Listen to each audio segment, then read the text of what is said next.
வணக்கம். Welcome to கதை திரட்டு audio books. இந்த வீடியோவில் நம்ம என்ன கதை கேட்க போகிறோம்னா, எழுத்தாளர் ஸ்டெல்லா ப்ரூஸ் அவர்கள் எழுதிய மாய நதிகள் கதையின் முதல் பகுதி. நம்ம சேனலை இதுவரைக்கும் சப்ஸ்கிரைப் பண்ணாதவங்க சப்ஸ்கிரைப் பண்ணுங்க. பக்கத்தில் இருக்கிற பெல் ஐக்கானை கிளிக் பண்ணி ஆல்ங்கிற ஆப்ஷனை ப்ரெஸ் பண்ணுங்க. ஸோ தட் நான் போடுற கதைகளை உடனுக்குடனே நீங்கள் கேட்கலாம். வாங்க கதைக்குள்ளே போகலாம். கால உத்தேசப்படி சூரியன் உச்சி வானில்தான் இருக்க வேண்டும்.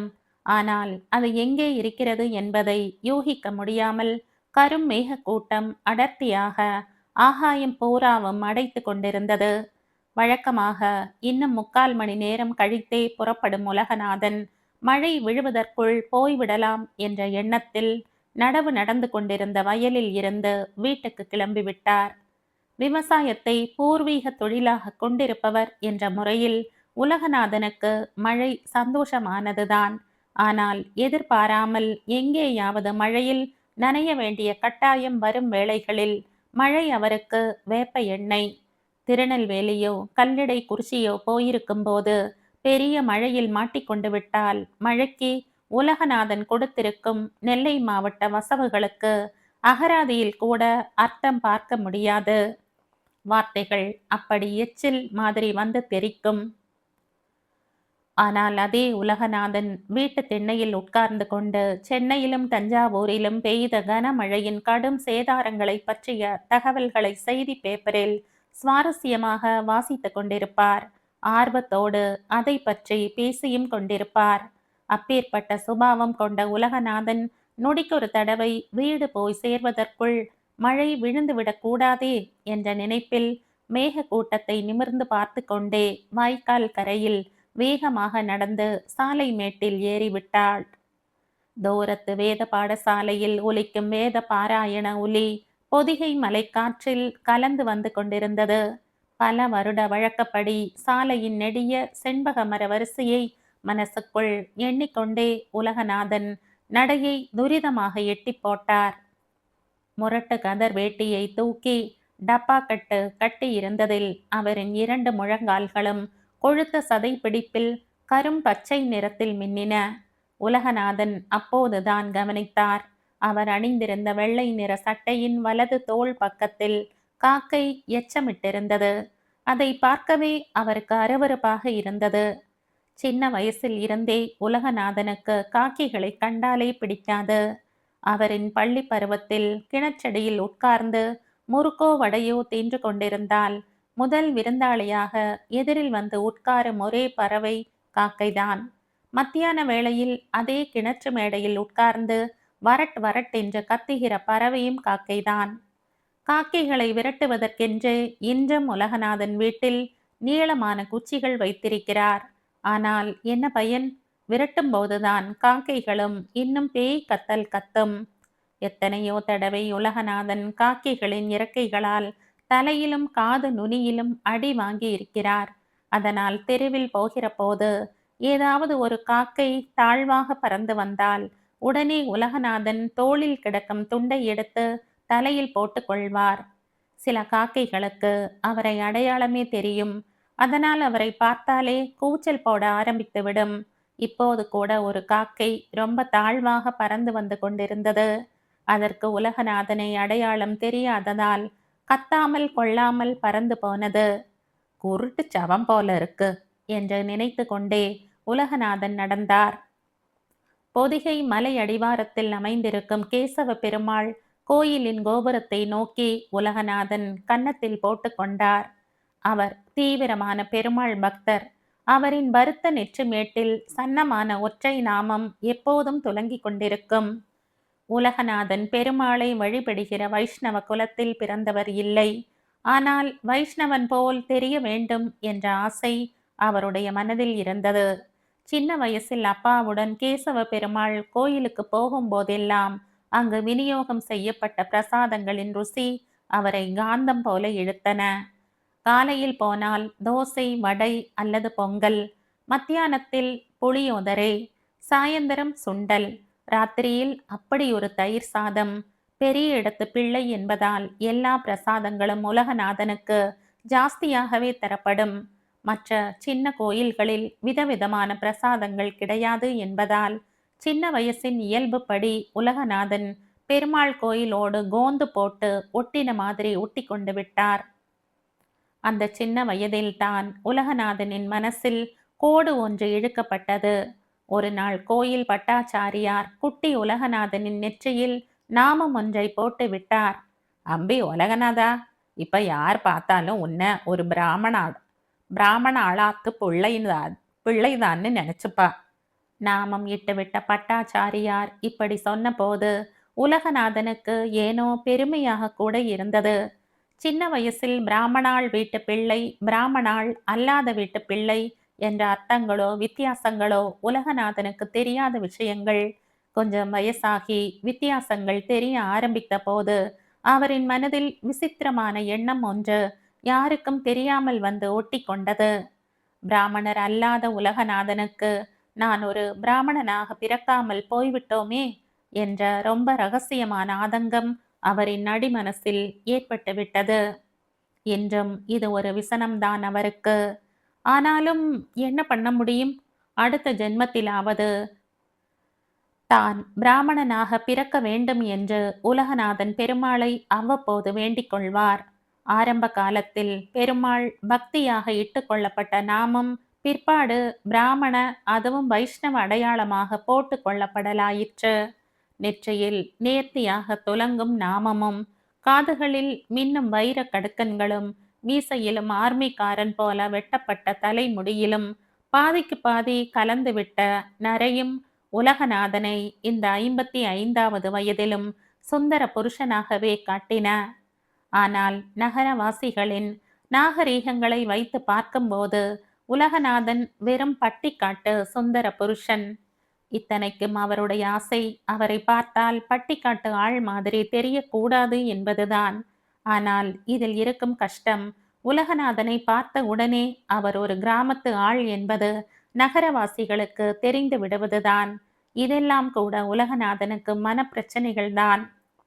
ஆனால் ஒன்று, நகரத்துக்காரர்களுக்குத்தான் அவர் கிராமத்து ஆள் மாதிரி தெரிந்தாரே தவிர அவர் பிறந்து வளர்ந்து இன்று வரை வாழ்ந்து வருகிற செந்துறை என்ற கிராமத்து ஜனங்களின் கண்களுக்கு உலகநாதன் நாகரீகமான நகர புருஷர் மாதிரிதான் தெரிந்தார். அதில் அவருக்கு திருப்தியும் கூட. அந்த திருப்தியே ஒரு கம்பீரத்தையும் தந்திருந்தது என்று சொன்னால் அது மிகையே இல்லை. இப்போதும் அந்த கம்பீரத்தை நடையில் காட்டியவாறு வீட்டை நோக்கி உலகநாதன் விரைந்து கொண்டிருந்தார்.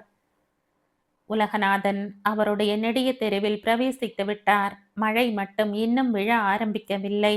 தெருமுனையில் இருந்தே உலகநாதன் பார்த்து விட்டார். அழகர் சாமியின் மகள் சிவமதி. அவள் வீட்டு திண்ணையில் உட்கார்ந்து அடுத்த வீட்டு பெண்ணுக்கு தலை சீவி ஜடை போட்டு கொண்டிருந்தாள். சிவமதியும் உலகநாதன் தூரத்தில் வரும்போதே கருட பார்வை பார்த்து விட்டாள். தூர பார்வையிலேயே அவர்கள் இருவரின் பார்வையும் தயக்கத்துடன் கலந்து கொண்டன. ஊரார் யாருடைய கவனத்திலும் சிக்காத மர்மமான பார்வை கலவை இது. சிவமதியின் வீட்டை தாண்டுகிற போது நடையின் வேகத்தை சிறிது குறைத்து கொண்ட உலகநாதன் இந்த ஒரு சில வருட வழக்கப்படி தூக்கி டப்பாக்கட்டு கட்டியிருந்த வேட்டியை மெதுவாக கீழே இறக்கிவிட்டு கொண்டார். இது அவர் சிவமதிக்கு காட்டும் சின்ன மரியாதை, அதுவும் இரகசிய மரியாதை. இந்த இரகசிய மரியாதை ஏற்பட்டிருப்பதெல்லாம் கடந்த சில வருடங்களாகத்தான். 5 வருடங்களுக்கு முன்னால் உலகநாதனின் மனைவி காந்திமதி மஞ்சள் காமாலையில் இறந்து போனாள். ஆனால் அழகர் சாமியின் மகள் சிவமதி விதவை பெண்ணாகி 7-8 வருடங்களாகிவிட்டன. 20வது வயதில், அதுவும் கல்யாணமான 2 வருடங்களில் சிவமதியின் புருஷன் செத்து போனது ஊர்க்காரர்கள் எல்லோருக்கும் போல உலகநாதனுக்கும் அதிர்ச்சியான வேதனையான செய்திதான். அழகர் சாமி உலகநாதனுக்கு ரொம்ப வேண்டப்பட்டவன். அவனுக்கு 3 மகன்களும் 1 மகளும் தான். சிவமதியின் 18வது வயதில் கோவில்பட்டிக்கு பக்கத்தில் இருக்கும் கழுகுமலையில் நல்ல இடமாக பார்த்துத்தான் அவளை கல்யாணம் பண்ணி கொடுத்திருந்தது. அப்போதெல்லாம் சின்ன வயசு பெண்ணான சிவமதி உலகநாதனின் எந்த மாதிரியான கவனத்திலும் இடம் பெற்றதில்லை. கவனித்து பார்க்கும் முகாந்திரமும் உலகநாதனுக்கு இல்லை. அவருடைய உலகம் வேறு, சிவமதியின் உலகம் வேறு. கல்யாணமான 2ஆம் வருடம் சிவமதியின் புருஷன் செத்துப்போனது தெரிந்ததும் உலகநாதனும் தான் அடுத்த நிமிஷமே அழகர் சாமியின் குடும்பத்தாருடன் கழுகுமலைக்கு ஓடினார். சூறை காற்றில் சாய்ந்து போன இளம் வாழை கன்று போல கிடந்தாள் சிவமதி. அழகர் சாமியை அரவணைத்தபடி 1000 தடவை ஆறுதல் வார்த்தை சொல்லி தேற்றிவிட்டுத்தான் உலகநாதன் செந்துரை திரும்பினார். அப்புறம் காரியங்கள் முடிந்து சிவமதியையும் கழுகுமலையில் இருந்து அழைத்து வந்து விட்டார்கள். பல மாதங்களுக்கு சிவமதி வாசலுக்கு கூட வராமல் வீட்டுக்குள்ளேயே அடைந்து கிடந்தாள். யாராவது அவளுடைய வீட்டிற்கு போனால் கூட அவர்களின் கண்ணில் படாமல் ஒளிந்து கொள்வாள். ரொம்ப நாள் கழித்து அவ்வப்போது கொஞ்சமாக திறந்திருந்த வாசல் கதவின் குறுகலான இடைவெளியில் ஓரிரு நிமிடங்கள் அவளின் உருவம் தென்படலாயிற்று. அப்புறம் கொஞ்ச நாள் கழித்து சிவமதி வீட்டு திண்ணையில் நிற்பதை பார்க்க முடிந்தது. அப்போதெல்லாம் பாவம் அழகர் சாமி மவ என்ற அனுதாபத்திற்கு மேல் உலகநாதனின் மனதில் வேறு எண்ணம் எதுவும் வந்ததில்லை. ஆனால் அவருடைய மனைவி காந்திமதி இறந்து போன பிறகு ஒரு சமயம் சிவமதியை அவளுடைய வீட்டு வாசலில் பார்த்தபோது, இவளுக்கு புருஷன் கிடையாது, எனக்கு பொண்டாட்டி கிடையாது என்ற சின்ன ஒப்பீட்டு எண்ணம் தரையை நோக்கி பாய்கிற காக்கையை போல ஒரு பாய்ச்சல் பாய்ந்தது. முதலில் உலகநாதனுக்கே இந்த எண்ண பாய்ச்சல் திகைப்பானதாகவும் சோகமானதாகவும் இருந்தது. பிறகு இந்த திகைப்பையும் சோகத்தையும் சிவமதியும் உணர்ந்து கொள்ளும்படி தன் கண்களில் காட்டியவாறு அவள் எதிரில் உலகநாதன் நடக்க ஆரம்பித்தார். அவரின் இந்த நடை ஒரு நாள் சிவமதியின் கண்களில் பட்டுவிட்டது. முதலில் அவள் தயங்கி தயங்கித்தான் உலகநாதனின் நடையை பார்த்தாள். அப்புறம்தான் அவளுடைய மனசிலும் ஒருவித மலைப்பு. முட்டைக்குள் இருந்து பொரிக்கும் குஞ்சு போல ரொம்ப ரொம்ப ரகசியமாக பொரித்தது. குஞ்சு பொரித்தது உலகநாதனின் கழுகு பார்வைக்கு புலப்பட்டு விட்டது. இதற்கு பிறகுதான் சிவமதி அவருடைய கண்களில் வெறும் அழகர் சாமியின் மகளாக தெரியாமல் சின்ன வயசு விதவை பெண்ணாக தெரிய ஆரம்பித்தாள். அவளுடைய உடல் வனப்பும் அன்றிலிருந்து உலகநாதனின் கண்களுக்கு குறிப்பாக தெரிய தொடங்கியது. அதன் பின்தான் வனப்பு உள்ள இளம் வயசு பெண்ணை பார்க்கிற ஆண் பிள்ளையாக உலகநாதன் சிவமதியை ஒரு கவனிப்புடன் கள்ளப்பார்வை பார்க்க ஆரம்பித்தார். நாளடைவில் இதே கள்ளப்பார்வை கவனிப்பு சிவமதியிடமும் ஏற்பட்டுவிட்டது. அதுவும் செந்துறை கிராமத்தின் நல்ல வசதியான 7-8 நில உடைமைக்காரர்களில் கொஞ்சம் அழுத்தக்கார மனிதராகவும் குடும்பத்துக்கு வேண்டிய மனுஷராகவும் மட்டும் அவளால் பார்க்கப்பட்டு கொண்டிருந்த உலகநாதன் பெண்டாட்டியை இழந்த கம்பீர வயதான ஆணாக சிவமதிக்கு தெரிய ஆரம்பித்து விட்டார். அவளின் இந்த பார்வை மாற்றத்தை உலகநாதனின் மேட்டு விழிகள் உடனே கவனித்து விட்டன. மழையின் ஆரம்ப துளிகள் முகத்தில் தெரிக்கும் போது ஏற்படுகின்ற இன்ப சிலிர்ப்பு அவர்களுக்குள் அரம்புவதற்கு இந்த பார்வை மாற்றங்களே போதுமானதாக இருந்தது. மழையின் இந்த ஆரம்ப தூறல்கள் சிறிது காலமாக யாருடைய கண்களுக்கும் புலப்படாமல் தூறி தெரித்து கொண்டிருந்தன. ஆனால் எத்தனை நாளைக்கு இப்படி ஆரம்ப தூறலாகவே தூறி கொண்டிருப்பது? பெரிய மழையாக கொட்டி தள்ள வேண்டாமா? தள்ளலாம் தான், ஆனால் அதிக பிரச்சனை வர வழி இருக்கிறது. பெரிய மழை கொஞ்சம் ஆபத்தானது. வெள்ளம் கிளம்பிவிடும். வெள்ளம் கண்டிப்பாக சேதாரங்களை ஏற்படுத்திவிடும். செந்துறை ரொம்பவும் சின்ன கிராமம். ஊர் கட்டுப்பாடு என்ற கரைகளால் சுற்றி கட்டப்பட்ட கிராமம். அந்த கிராமத்தில் போய் உலகநாதனுக்கும் சிவமதிக்கும் இடையே வெள்ளம் ஏற்படுகிற மாதிரி உறவு மழை பெய்தால் அவசர அபாய நடவடிக்கைகளுக்கு இருவருமே ஆளாக வேண்டி வரும். அதற்கெல்லாம் தயார் இல்லை இருவரும். அதனால் வெள்ளம் வருகிற அளவிற்கு மழையை பெய்வித்து கொள்ளாமல் குற்றாலத்து சாரலாகவே 2 பேரும் தூறி கொண்டிருந்தார்கள். யாருக்கும் புலப்படாத அடி மணல் நீரோட்டமாக ஓடிக்கொண்டிருந்தார்கள். ஆனால் உலகநாதனின் மனதில் ஒரு நாள் ஒரு கேள்வி வந்தது. இப்படி சின்ன மழை தூறலாகவே இருந்து கொண்டிருந்தால் போதுமா? யோசித்து பார்த்துவிட்டு அவரின் திருட்டு புத்தி போதாது என்று முனங்கியது. சில நிமிடங்கள் உலகநாதனின் உணர்வுகளில் சின்ன வன்முறை சின்ன பலூன் போல உம்பியது. என்ன வெள்ளம் வந்தாலும் மேடான இடத்திற்கு பெயர்ந்து விட்டால் தப்பி விடலாம். ஆனால் என்ன, அந்த மாதிரியான இடப்பெயர்ச்சிக்கு வேறொரு இளமை வேண்டும். உலகநாதனிடம் இருக்கிறதா அது? யோசிக்கவே வேண்டாம். உலகநாதனிடம் கிடையாது அது. வேறு வழி இல்லை. தூறலே போதும். உலகநாதன் சிவமதியின் பார்வை தூறலில் நனைந்து கொண்டே, அவரின் பார்வை சாரலில் அவளையும் நனைத்து கொண்டே அவருடைய வீட்டு படியேறி திண்ணையில் களைப்புடன் கொஞ்சம் மூச்சு வாங்க நின்றார். செந்துறை தெருக்களில்தான் இன்னும் தூறல் கூட விழவில்லையே தவிர, தூரத்தில் படித்துறைக்கு அப்பால் பனி மூட்டம் போல வெண்மையாக மழை இறங்கியிருந்தது. துண்டால் பிடரி வியர்வையை துடைத்து கொண்டே உலகநாதன் முழங்கினார். சபத்துக்கு பிறந்த மழை, எவன் ஊர்ல எவ்வளோ பெய்யுது. திருநெல்வேலி மாவட்டத்தில் களக்காடு போகிற பேருந்து தடத்தில் பாதி தூரத்தில் இருந்தே விலகி போய் விடுகிற வண்டி பாதையின் 2வது மைல் முடிவில் அமைந்திருக்கும் கிராமம் செந்துறை. நீர் மணக்கும் வயல்களும் வெயில் தெரியாத தோப்புகளும் பிராதன கோயில்களுமாய் மலை சரிவுகளை ஒட்டி அமைந்திருக்கும் கிராமம் அது. கூத்தன் கோயிலுக்கு கீழ்கோடியில் சுழித்தோடும் பொருணையாற்றின் கரையில் ஆங்காங்கே குறும்பலா மரங்கள் நிறை மாத கர்ப்பிணியின் பெரும் வயிறு போன்று பழங்களை தாங்கியவாறு ஓங்கி நின்றன. பொதுவாக பாவநாசப்படி அழகு என்பார்கள். செந்துறைக்காரர்கள் இதை ஒத்துக்கொள்ள மாட்டார்கள்.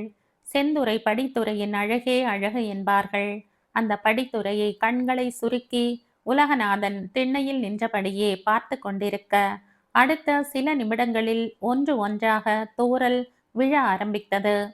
உலகநாதன் வேகமாக கிணற்றடிக்கு போனார். அங்கு செம்பருத்தியும் நந்தியாவட்டையும் கவனிக்க ஆள் இல்லாத நிலைமையிலும் பூத்து சுரிந்தன.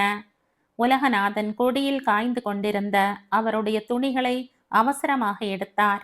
5 வருஷங்களுக்கு முன்பு அவரின் மனைவி காந்திமதியின் பட்டுச் சேலைகளும் ரவிக்கைகளும் பற்பல வண்ணங்களில் இந்த கொடியில்தான் காயும். சாப்பிட வரலாமா நெல்லையப்பன்? உலகநாதன் கூடத்தில் நின்று கொண்டே சமையல் அறை பக்கமாக பார்த்து கேட்டார். தேவையில்லாத பெரிய குரலில். அவரிடம் சம்பளம் வாங்கும் பணியாட்களிடம் பேசும்போது மட்டும் உலகநாதனின் குரல் உயர்ந்து ஈரம் குறைந்துவிடும். வரலாமுங்க ஐயா, நெல்லையப்பன் கூடத்துக்கு வந்து சொன்னார். சமையல் அறையில் இருந்தே சொல்லக்கூடாது. அது உலகநாதனுக்கு மரியாதை குறைச்சலான விஷயம். உலகநாதன் பெரிய பெருமூச்சுடன் சாப்பாட்டு அறைக்கு போனார். சமையல்காரர் நெல்லையப்பன் மணையை போட்டு நுனி வாழை இலையை விரித்து வைத்திருந்தார். பெருமாளே என்றபடி மணையில் உட்கார்ந்து கொண்ட உலகநாதன் பாத்திரங்களை பார்த்தார். கடைந்த பருப்பு கீரை, தக்காளி ரசம், சிறு கிழங்கு பொரியல், பீர்க்கங்காய் கூட்டு, மாம்பழ பச்சடி எல்லாம் காலையில் வயலுக்கு கிளம்பி போன போது உலகநாதன் சொல்லிய சமையல் குறிப்புகள்தான். இது இன்று நேற்று ஏற்பட்ட வழக்கம் இல்லை. 30 வருஷத்துக்கு மேலாக ஒவ்வொரு நாளும் உலகநாதன் பின்பற்றி வரும் சாப்பாட்டு வழக்கம் இது. மத்தியானம் என்னென்ன சமைக்க வேண்டும் என்பதை காலை பலகாரம் சாப்பிட்ட வாயோடு சொல்லிவிட்டுத்தான் வயலுக்கோ தோப்புக்கோ கிளம்புவார். ஒவ்வொரு வேளை சாப்பாடும் அத்தனை முக்கியம் உலகநாதனுக்கு. ஆனால் கல்யாணத்துக்கு முந்தி இந்த கறிவை அந்த குழம்புவை என்று அவரால் அம்மாவை அதிகாரம் பண்ண முடியவில்லை. மகனுக்கு வாய்க்கு ருசியாக சமைத்து போட உலகநாதனின் அம்மா தயார்தான். ஆனால் மகன் சொல்கிற குழம்பையும் கறியையும் சதா சமைத்து போட அவள் தயாரில்லை. அதனால் உலகநாதன் தனக்கு கல்யாணமாகி பெண்டாட்டி வரட்டும், விதவிதமாக அவர் இஷ்டப்படுவதையெல்லாம் அவளை சமைத்து போட சொல்லி ஆசை தீர சாப்பிட்டு தள்ளலாம் என்ற எண்ணத்தில் உலகநாதன் அவரின் கல்யாணத்திற்காக காத்திருந்தார். உலகநாதனின் 2வது தங்கச்சிக்கு கல்யாணத்தை முடித்த கையோடு அவரின் அம்மா அவருக்கு பெண் பார்க்க ஆரம்பித்த போது பால் உணர்வு பிரக்ஞையை விட உலகநாதனின் சாப்பாட்டு பிரக்ஞைதான் நங்கூரம் விலகினாற் போல குலுங்கியது. கல்யாண பெண் சீவலப்பேரி பொட்டல் காட்டில் கிடைத்தாள். குடிக்க ஒரு வாய் தண்ணீர் கிடைக்காத ஊர் அது. செக்கடிக்க பெண் கொடுத்தாலும் சீவலப்பேரியில் பெண் கொடுக்க கூடாது என்பார்கள். ஆனால் தாராளமாக பெண் எடுக்கலாம். பெண்ணின் பெயர் காந்திமதி.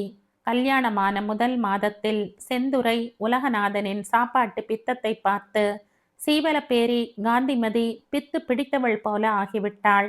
திடீரென்று சாயந்தர பலகாரமாக பால் போளி செய்ய சொல்வார், அல்லது அடை அவியல் பண்ணேன் என்பார். நினைப்பு வந்துவிட்டால் இடியாப்பம் சொதி. இதில் மத்தியானம் செய்த குழம்பையோ கறியையோ ராத்திரியில் உலகநாதன் தொட்டு கூட பார்க்க மாட்டார். மறுபடியும் புதுசாக பொரித்த குழம்பும் உருளைக்கிழங்கு வறுவலும் வேண்டும். அதற்கும் மேல் ஒரு தேங்காய் துவையல், சீனி அவரக்காய் வத்தல், கூடவே கொஞ்சம் இஞ்சி துவையலும் அரைத்து வைத்துவிட்டால் சந்தோஷம். பாவம் காந்திமதி, கண்ணை கட்டி சமையல் அறைக்குள் விட்ட மாதிரி இருக்கும். இன்னென்ன குழம்புதான் பண்ண வேண்டும், இன்னின்ன காய்தான் பண்ண வேண்டும் என்ற உலகநாதனின் சாப்பாட்டு அதிகாரம் காந்திமதியை போட்டு பாடாய்படுத்தியது. காலையில் இட்லி அவித்தால் தொட்டுக்கொள்ள தக்காளி சட்னியா தேங்காய் சட்னியா என்பதை கூட உலகநாதன் 2 நிமிஷம் யோசனை செய்து பார்த்துவிட்டுத்தான் சொல்வார். இதுலயும் யோசிக்கிறதுக்கு என்னதான் இருக்குமோ என்று ஒரு நாள் காந்திமதி அலுப்போடு கேட்டதற்கு பதில் சூடான இட்லி போல் வந்தது. 10 12 இட்லி திங்கலாம் என்கிற மாதிரி வயிறு இருந்தா தக்காளி சட்னி, சும்மா 7 8 இட்லி திங்கலாம்னு மட்டும் இருந்தா தேங்காய் சட்னி.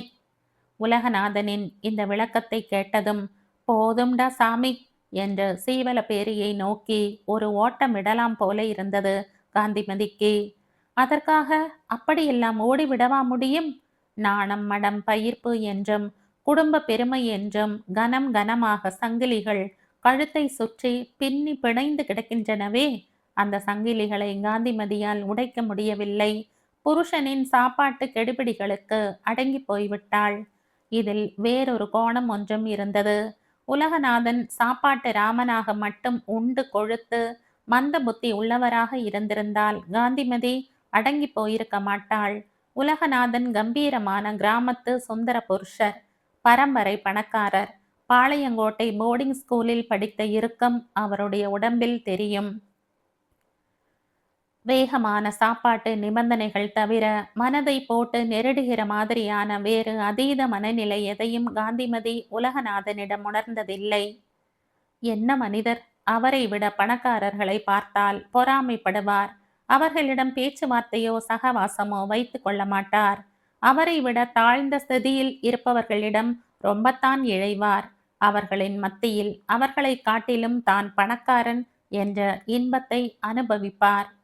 உலகநாதனிடம் இன்னொரு விதமான பொறாமை உணர்வு இருந்ததும் காந்திமதிக்கு தெரியும். அவருடைய வயது ஒத்தவன் யாருக்காவது ரொம்பவும் அழகான பெண்டாட்டி கிடைத்திருந்தால் மனசுக்குள் ரொம்ப பொறாமைப்படுவார். ஆனால் வெளியில் வார்த்தை மட்டும் வேறு மாதிரி வரும். என்னவோலாம் சொன்ன நீ, பொண்ணு கிளி கணக்கா இருக்கான்னு? மூக்குதான் அவளுக்கு கிளி கணக்கா, மற்றபடி கணபதி வாகனம்தான். புருஷனின் நிஜமான மனசு என்னவென்று தெரிந்து கொள்ள காந்திமதியும் பாளையங்கோட்டை போர்டிங் ஸ்கூலுக்குத்தான் போகணுமா என்ன? பதிலே சொல்லாமல் காந்திமதி வெற்றிலையில் சுண்ணாம்பு தடவி புருஷனுக்கு மடித்து கொடுத்து கொண்டிருப்பாள். இன்னொரு நிஜமும் அவளுக்கு தெரியும். தனக்கு வாய்த்தவள் அழகானவளாக இல்லாமல் போய்விட்டாளே என்ற ஆவலாதி மட்டும் உலகநாதனின் மனதில் ஒரு வெற்றிலை நுனி அளவு கூட தோன்றினதில்லை. புருஷனிடம், அதுவும் அழகான புருஷனிடம் ஒரு பெண்டாட்டிக்காரிக்கு இதற்கு மேல் என்ன வேண்டும்? இதெல்லாம் சேர்ந்துதான் காந்திமதி உலகநாதனின் சாப்பாட்டு கெடிபிடியை அப்படியே ஜீரணித்து கொண்டு விட்டாள். ஆனால் கொஞ்சமும் எதிர்பாராமல் உலகநாதனின் 50வது வயதில் காந்திமதி செத்துப்போன துக்கத்தை அவரால் ஜீரணித்து கொள்ளவே முடியாமல் போய்விட்டது. இப்படி திடீரென்று மனைவி போய் சேர்ந்து விடுவாள் என்பதை அவர் கற்பனை செய்து கூட பார்த்தது கிடையாது. இத்தனைக்கும் உலகநாதன் தான் திடுதிப்புன்னு நான் செத்து போயிட்டா என்ன பண்ணுவ என்ற திடீர் என்று காந்திமதியை பார்த்து கேட்டு கொண்டிருப்பார். பதில் வந்தால் தானே அந்த பக்கத்தில் இருந்து. மறக்காமல் இதையெல்லாம் காந்திமதி செத்து போன போது உலகநாதன் சொல்லி அழுது புலம்பிக் கொண்டிருந்தார். முதலில் தான் செத்துப்போவோம் என்பது தெரிந்ததால் தான் காந்திமதி வாயை திறக்காமல் அப்படி இருந்திருக்கிறாள் என்று ரொம்ப நெருங்கிய வட்டாரத்தில் உலகநாதன் சொல்லி தவித்ததாகவும் கூட கேள்வி. உண்மையில் உலகநாதன் காந்திமதியின் மரணத்தில் நிலை குலைந்து போனார். நிறைய பயங்கள் வந்துவிட்டன அவருக்குள். ரொம்ப முக்கியமான பயம், யார் அவருக்கு இனிமேல் வகை வகையாக அவர் சொல்கிற மாதிரியெல்லாம் ருசியாக சமைத்து போட போகிறார்கள்? அடுத்த பயம், மிச்சமுள்ள வாழ்க்கையில் தனியாக கிடந்து என்ன பண்ணுவது? உலகநாதன் அவரின் 2 மகள்களின் கைகளையும் பிடித்து கொண்டு விரும்பினார். 28 வருஷ தாம்பத்திய வாழ்க்கை பூராவும் கனவாக தோன்றியது. இனிமே எங்க கூட வந்து இருங்கப்பா என்ற உலகநாதனின் கல்யாணமான 2 மகள்களுமே அவரை கூப்பிட்டார்கள். மூத்த மகள் கலைச்செல்வி புருஷனோடும் 2 குழந்தைகளோடும் புது டெல்லியில் இருந்தாள். 2வது மகள் செல்வராணி புருஷனோடும் ஒரு மகளோடும் பம்பாயில் இருந்தாள். 2, 3 தடவை உலகநாதன் காந்திமதியோடு பம்பாய், டெல்லி எல்லாம் போய் இருந்துவிட்டு வந்தவர்தான். ஆனால் அதெல்லாம் விடுமுறைக்கு போய் வந்த மாதிரி. காந்திமதி இல்லாமல் போவது விதி அற்று போவது மாதிரி. அதற்கு உலகநாதனின் அகங்காரம் முதலில் இடம் கொடுக்காது. அதுவும் இல்லாமல் விடுமுறை போல போன போதே பம்பாயும் டெல்லியும் சரிப்பட்டதில்லை அவருக்கு. அங்கு மகள்கள் வாழும் அடுக்குமாடி வாழ்க்கை முறையெல்லாம் தோதுபட்டு வருமா உலகநாதனுக்கு? செந்துறையில் கடற்கரை மாதிரியான வீட்டில் நினைவு தெரிந்த வயதில் இருந்தே புழங்கி பழகியவர் அவர். அவருக்கு எப்படி 400 சதுர அடி கூண்டு போன்ற மாடி பகுதிகள் சரிப்பட்டு வரும்? குளிப்பதற்கு கஷ்டம், கக்கூஸ் போவது அதைவிட கஷ்டம். 3 வேளை சமாச்சாரமான சாப்பாட்டு விஷயம் டெல்லியிலும் பம்பாயிலும் உலகநாதனுக்கு ரொம்ப ரொம்ப கஷ்டம். ரொட்டிகளை தின்றுவிட்டு குழந்தைகளும் மருமகன்களும் ஸ்கூலுக்கும் ஆபீஸுக்கும் ஓடுவார்கள். காந்திமதியும் உலகநாதனும் இல்லாவிட்டால் மகள்களுக்கு மத்தியான உணவு தயாரிக்கிற வேலையே கிடையாது. எதையாவது தின்றுவிட்டு சும்மா இருப்பார்கள். ஆனால் உலகநாதனிடம் உங்களுக்கு பிடிச்சத சொல்லுங்கப்பா, செஞ்சு தர என்ற மகள்கள் கேட்கத்தான் செய்வார்கள். அதற்காக வாழைக்காய் பொரியல் நல்ல தேங்காய் எண்ணெயில் மொறு மொறுன்னு செஞ்சுதா என்ற உலகநாதனால் கேட்டுவிடவா முடியும்? கேட்ட உடனே செய்து கொடுக்க நல்ல வாழைக்காய் அங்கே எல்லாம் கிடைக்குமோ கிடைக்காதோ?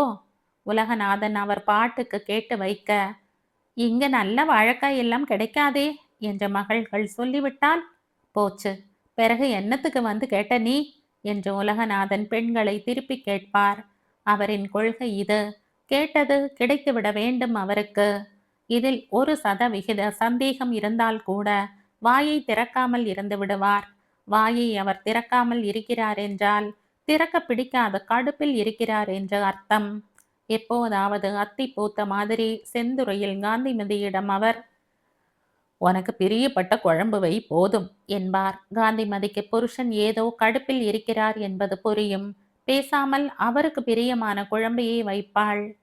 வந்த இடத்திலும் மனிதர் மனதுள் கடுப்படித்து கொண்டு இருந்தால் ஆசையாக மகள்கள் வீட்டிற்கு வந்த காந்திமதிக்கு எப்படி இருக்கும்?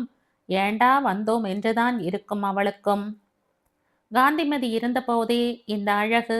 அவளும் இல்லாமல் பம்பாயும் டெல்லியும் போனால் தாக்கு பிடிக்க முடியுமா உலகநாதனால்? இருந்தாலும் காந்திமதி இறந்த 17ஆம் நாள் உலகநாதன் மகள்களோடு கிளம்ப வேண்டியிருந்தது. ஒரு மரபுக்கு கட்டுப்பட்டவர் மாதிரி டெல்லி மகள் வீட்டில் 17 நாட்களும் பம்பாய் மகள் வீட்டில் 18 நாட்களும் இருந்தார். பெண்டாட்டி செத்து போய்விட்டாள் என்ற ஒரே காரணத்திற்காக மகள்களோடு போய் நிரந்தரமாக தங்க அவருடைய ஆண்மை சம்மதிக்கவில்லை. வாழ்க்கை என்பது மனைவியோடு வாழ்கிற நிலை மட்டும்தானா என்ற ரகசிய கோபம் கூட உலகநாதனின் மன ஆழத்தில் எழுந்தது. அதே நேரம் இன்னொரு மன ஆழத்தில் மனைவியை இழந்ததில் வாழ்வின் மிக முக்கிய பிடிமானம் ஒன்றை பறி கொடுத்துவிட்ட வெறுமை உணர்வும் நடுநிசி தெரு விளக்கு போல எரிந்து கொண்டிருந்தது. 2 மகள்கள் வீட்டிலும் இருந்துவிட்டு சரியாக 36வது நாள் உலகநாதன் திருநெல்வேலிக்கு ரயில் ஏறிவிட்டார். புறப்படுவதற்கு ரயில் ஒரு குலுங்கல் குலுங்கிய போது உலகநாதனின் மனசும் குலுங்கி அதிர்ந்தது. தன்னுடைய வாழ்க்கை பயணத்தை காந்திமதி இல்லாமல் தனியாக தொடர்கிறார். வாழ்க்கையிலேயே உலகநாதன் மிக வெறுத்த ரயில் பயணம் அதுதான். அந்த நீண்ட ரயில் பயணம் உலகநாதனின் மனதில் பெரிய பாதுகாப்பின்மையை ஏற்படுத்தியிருந்தது. அந்த பாதுகாப்பின்மை உணர்வுடனேயே செந்துறை வந்து சேர்ந்தார். 38 நாட்கள் கழித்து செந்துறை மண்ணை வந்து மிதித்த போது உலகநாதன் உணர்ச்சி வசப்பட்டார். பெரிய பூட்டு போட்டு பூட்டி கிடந்த அவருடைய அத்தனை பெரிய வீட்டை திறந்த போது இன்னும் அதிகமாக உணர்ச்சி வசப்பட்டார். காந்திமதி இல்லாத வெற்று கூடத்தையும் தூசி படிந்து கிடந்த சமையல் அறையையும் பார்த்ததும் தோளில் கிடந்த துண்டை எடுத்து வாயை பொத்திக் கொண்டார். எந்த தாட்சண்யமும் இல்லாமல் மரணம் வந்து போயிருந்த அவரின் வீட்டை பார்க்க உலகநாதனுக்கே தாங்கவில்லை. வீட்டின் ஒவ்வொரு இடமும் காந்திமதியை பற்றிய ஒவ்வொரு நினைவுகளை ஞாபகப்படுத்தின. தனியாக வீட்டில் தன்னால் இருக்க முடியாதே என்று கொஞ்சம் பயந்தார் உலகநாதன். எப்போதும் அவருக்குள் ஒரு அகங்காரம் தலை நிமிர்ந்தபடி நிற்கும். அந்த அகங்காரத்தை காந்திமதியின் மரணம் நீயா நானா என்று இரண்டில் ஒன்று கேட்டுவிட்டது. அதற்கு பதில் சொல்ல முடியாத ஆற்றாமையில் உலகநாதன் அடங்கி அமிழ்ந்து போய்விட்டார். வெளியூர்களில் இருந்து அவருடைய மதினிகள், சித்திகள், அத்தைகள் என்று ஆள் ஆளுக்கு வந்து இரண்டொரு நாள் இருந்து அவருக்கு சமைத்து போட்டிருந்து விட்டு போய் கொண்டிருந்தார்கள். நடைமுறையில் அதற்கு மேல் யாராலும் உலகநாதனோடு இருந்து சமைத்து போட்டு கொண்டிருக்க முடியவில்லை. உலகநாதனும் அதை விரும்பவில்லை. சம்பளத்துக்கு சமைத்து போட நல்ல சமையல்காரனாக தேட ஆரம்பித்தார். அவருக்கே சமையல் தெரியும். ஆனால் ஒரு அவசரத்துக்கு ஒரு நாள் 2 நாள் சமைக்க முடியுமே தவிர சமையலை பிழைப்பாக வைத்துக்கொள்ள அவருக்கு கட்டுப்படியாகாது. செந்துறை ரொம்ப குட்டி கிராமம். அங்க சமையல் வேலைக்கெல்லாம் ஆள் கிடையாது. அதனால் வெளியூரில் இருந்து ஒரு சமையல்காரனை வரவழைத்தார். முதலில் வந்தவன் பெயர் மாணிக்கம். கல்லிடை குறிச்சிக்காரன். ஆனால் அவன் வேலைக்கு வந்த முதல் மாதமே சம்பளத்தை தீர்த்து அனுப்பி வைத்து விட்டார் உலகநாதன். அந்த மாணிக்கம் வாரத்திற்கு ஒரே ஒரு நாள் தான் குளித்தான். அது சரிப்படவில்லை உலகநாதனுக்கு. அவரும் சரி, காந்திமதியும் சரி, தினசரி 2 வேளை குளியல் போடுகிறவர்கள். அதுவும் காந்திமதி காலையில் குளித்து விட்டுத்தான் அடுப்பையே தொடுவாள். ஸ்ரீவில்லிபுத்தூர் ஸ்நான பொடியை போட்டு தேய்த்து தேய்த்து குளித்து அவளுடைய உடம்பே துலக்கிய செப்பு பாத்திரமாக மினுமினுக்கும். ஆற்று தண்ணீருக்கு ஒரு வாசனை, கிணற்று தண்ணீருக்கு ஒரு வாசனை என்று இருப்பது போல காந்திமதியின் உடம்புக்கென்றே ஒரு தனி வாசனை இருக்கும்.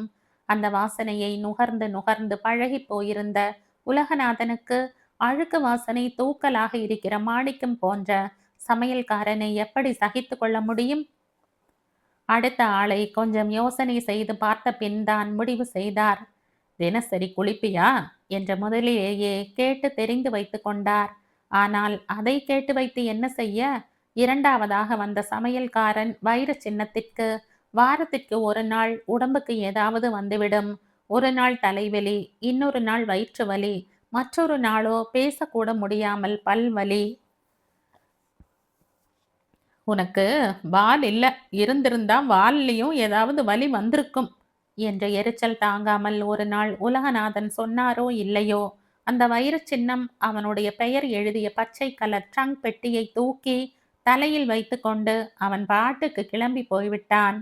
வேலையை ராஜினாமா செய்து விட்டதாக அவன் சொன்னது கூட பக்கத்து வீட்டுக்காரரிடம் தானே தவிர உலகநாதனிடம் இல்லை. கவலையே படவில்லை உலகநாதன். அவரை பொறுத்தவரையில் கூரை மேல் இரையை போட்டால் 1000 காக்கா, ஒரு வைரச் சின்னம் போனால் இன்னொரு வெள்ளிச் சின்னம். ஆனால் என்ன ஒரு இழவு! இன்னொரு வெள்ளிச் சின்னம் வந்து சேரும் வரை கரண்டி மறுபடியும் உலகநாதனின் கையில். இந்த மாதிரியான நேரத்தில் அவருக்கு திடீரென்று காந்திமதியின் மேலும் கோபம் வரும். இப்படி கரண்டியை கையில் கொடுத்துவிட்டு போய்விட்டாளே பாதகத்தி! ஆனால் இந்த மாதிரி நேரங்களில் செந்துறை ஜனங்களின் அபிப்பிராயம் கொஞ்சம் வேற மாதிரி. உலகநாத அண்ணாச்சிக்கு இந்த பாடெல்லாம் தேவைதானா? அழகா மகளுங்க கூட போய் இருக்கலாம். திருப்பி திருப்பி செந்துறை ஜனம் இந்த மாதிரி அபிப்பிராயம் சொல்லி கொண்டிருந்த போது உலகநாதனுக்கு அதெல்லாம் சுத்த விவரம் கெட்ட பேச்சு என்ற கோபம் மூக்குக்கு மேல் வந்து விட்டது. 50 வருஷமாக அவர் உருண்டு புரண்டிருக்கும் மண் இது. இந்த ஊரின் ஆற்றங்கரையில் இருந்துதான் உலகநாதன் கட்டையில் வைகுண்டம் போவார். வேண்டுமானால் அவருடைய மகள்கள் யாராவது செந்துறை வந்து அவருடன் அவருடைய ஆயுசு வரை இருக்கட்டும். இதை அவர் 100வது தடவை அடித்து சொன்ன பிறகுதான் செந்துறை ஜனம் வாயை மூடியது. அதற்கு மேல் வாயை திறந்தால் ஆபத்து. இரண்டாவதாக வந்த சமையல்காரன் வைரச் சின்னம் வேலையை ராஜினாமா செய்துவிட்டு போன பின் உடனடியாக அடுத்த சமையல்காரன் யாரையும் ஏற்பாடு செய்ய பிடிக்காமல் கொஞ்ச நாள் உலகநாதன் கடுப்புடன் கரண்டியை கையில் அவரே வைத்திருந்தார். அவரை பொறுத்தவரையில் முதலில் சமையலுக்கு வந்த குரங்கு ஒரு அழுக்கு பிடித்த குரங்கு, இரண்டாவது வந்த குரங்கு ஒரே சீக்கு பிடித்த குரங்கு, மூன்றாவது குரங்கு எப்படி இருக்குமோ ஏது பண்ணுமோ ஆனால் உலகநாதன் பயந்த மாதிரி 3வது குரங்கு மோசமாக இல்லை. குரங்கு நீற்றாக இருந்தது. குரங்கின் பெயர் நெல்லையப்பன். 40 வயசு. ஊர் ஆலங்குளம். நெல்லையப்பனை நேரில் பார்த்ததும் உலகநாதனுக்கு தெரிந்துவிட்டது, நெல்லையப்பனை குரங்கென்று சொல்லக்கூடாது என்று. இந்த கதையின் தொடர்ச்சியை அடுத்த பதிவில் கேட்கலாம். நன்றி.